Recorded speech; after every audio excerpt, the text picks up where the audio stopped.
Hey, how's it going, everyone? It's Rob Pribish broadcasting from the PribCrib for another tech review. This time we're talking about the Lenovo Thinkpad 8. It's an 8-inch Windows 8.1 tablet, and as you can see here with the smart flip cover that you can get, and we're going to talk about it. First we'll talk about the design.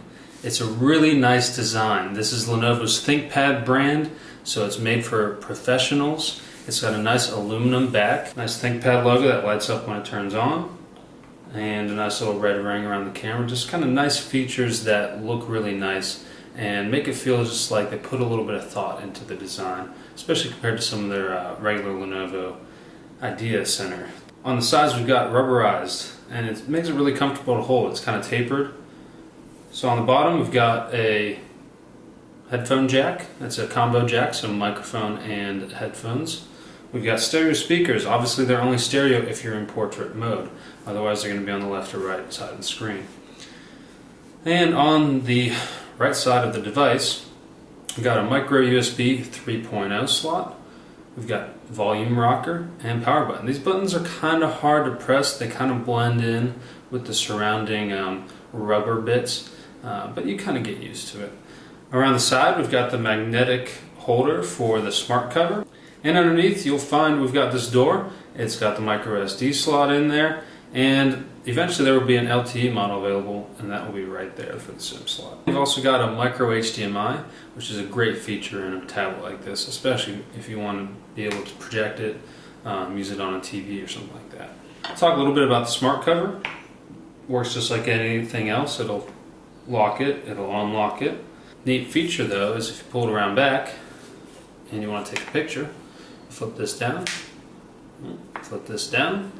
and it automatically launches the camera and allows you to actually take pictures while the smart cover is folded back. You're not going around trying to take a picture like this or like this. So that's really nice. Inside we've got an Atom Bay Trail processor at 2.4 gigahertz with Intel HD Graphics Generation 7. That also has 802.11 AC Wi-Fi, Bluetooth, and 2 gigabytes of RAM. It's available in two storage sizes, 64 gigabytes or 128. Again, it's expandable with the micro SD slot. Now, that 2 gigabytes of RAM is kind of important. The fact that it has full Windows 8.1 on it means it can run any legacy Windows apps on it, as well as the new touch-enabled or modern UI apps. Once you start mixing and matching, if you've got a lot of desktop apps open, and as well as a couple of touch-enabled apps, it starts to bog it down, especially with that 2 gigabytes. And right now, Windows does not support their connected standby for tablets on 64-bit processors. So we're still waiting on that. It's supposed to come this year, but because of that, this is limited to 2 gigabytes. Alright, we'll talk a little bit about performance. Up front we've got an 8.3-inch 1920 by 1200 screen. It's got Dragon Trail instead of Gorilla Glass, so it's very shatterproof. We've got the capacitive touch button here that takes us back to the home screen. It's very snappy. Like I said, it's a little bit limited by that 2 gigabytes of RAM, but other than that, it's great. I've been able to run games such as League of Legends. It's not competitive, but it's playable. FTL, great Steam game, runs awesome, but you do need a mouse connected. That's kind of the story here. If you want to use the legacy desktop apps, which is a huge pro of this device, you really do need to connect a mouse and keyboard. Continuing with talking about performance and usage, one of the things that Windows is lacking right now is a lot of touch-enabled apps in their Windows store for Windows 8.1. Because of that, you're going to be doing a lot of work and consumption in the web browser. And because of that, you're also limited to Internet Explorer when you're using it in tablet mode. Yes, you can go to the desktop and you can launch, you can go to the desktop and you can launch Chrome from there, but it's very, very hard to use because it's a very high pixel density display and Windows hasn't really caught up on that front.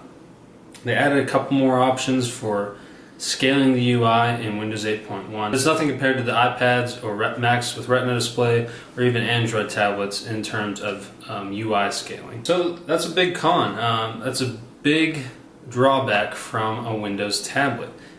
Using it as a tablet you are very limited in apps. Yeah, the argument is you shouldn't compare this to an Android tablet or an iPad because it can run all those desktop apps. But an 8-inch device, I would argue you can, and everyone will, compare it to those iPad minis and those Nexus 7s and those Samsung Galaxy Tabs and all of that. Because the main reason someone gets a tablet is to consume. And it's hard to do on this device. There's no YouTube app on here. You're doing that through the browser. On the flip side, because it's a full desktop experience, Hulu thinks that it's a desktop web browser. So you can use all the free content on Hulu right on this device. So that's kind of a pro to that aspect. Another issue that kind of comes up, I don't know if this is Lenovo's issue or Windows issues, but there are some driver issues. Sometimes the screen decides that it's not going to reorient itself until I restart the computer, or the tablet, excuse me. Sometimes this headphone jack, what do you expect to happen if you're listening to music and you unplug your headphone jack on your tablet or cell phone? It's supposed to mute or pause the content.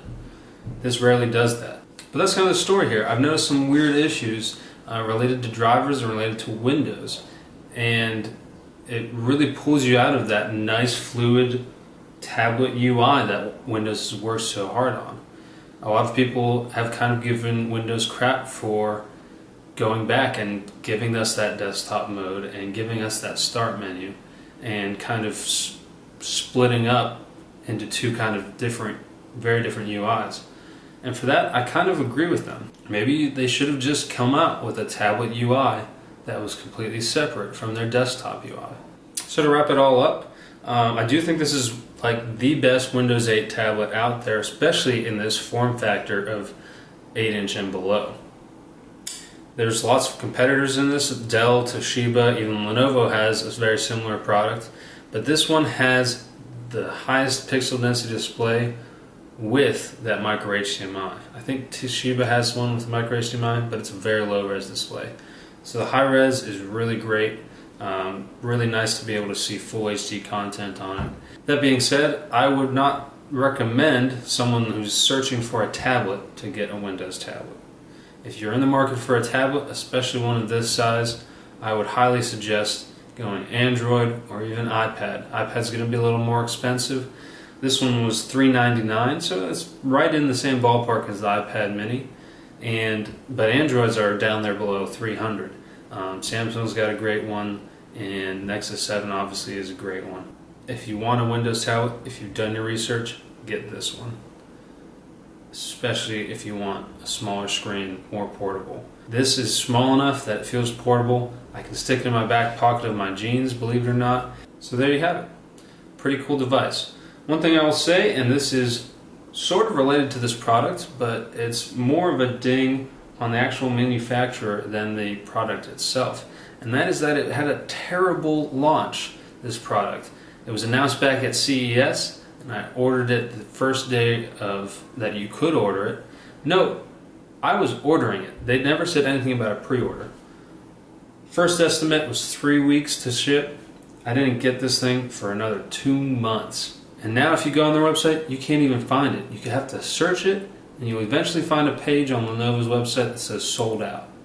They say it's coming back this summer. They said there's going to be a 128 and an LTE model available. And some people were shipped 128 gigabyte models. I had to downgrade mine to a 64 to actually get one. And I really hope Lenovo gets their act together, especially after this acquisition of Motorola finally goes through. Alright, so that's another edition of the PribCrib, Rob Pribish Tech Reviews. I hope you enjoyed it, and if you have any comments, just leave them below. Make sure you like, and if you really want to see more, hit the subscribe button. I think we're going to do some more cell phone reviews coming up, and I'll probably have a link down below to a couple articles that I thought really kind of pull together my thoughts on this type of device, and I hope you enjoy.